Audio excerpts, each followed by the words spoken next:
The U.S. Coast Guard prohibits dumping of plastic or garbage mixed with plastic in any waters. However, when operating within 3 miles from shore on coastal waters or on U.S. lakes, including the Great Lakes, rivers, bays, and sounds, there are additional dumping restrictions. On these waters, it is illegal to dump the following: plastic, dunnage, lining, any packing materials that float, and all garbage except for dishwater, gray water, and fresh fish parts. For information regarding the dumping restrictions applicable to coastal waters outside of 3 miles from shore, please refer to the table.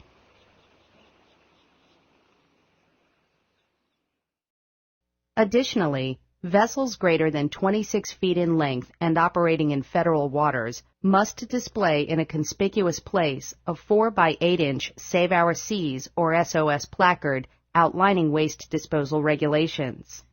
Waste disposal placards can be purchased at most boat dealer locations and marinas. Untreated human waste may never be dumped in inland waters.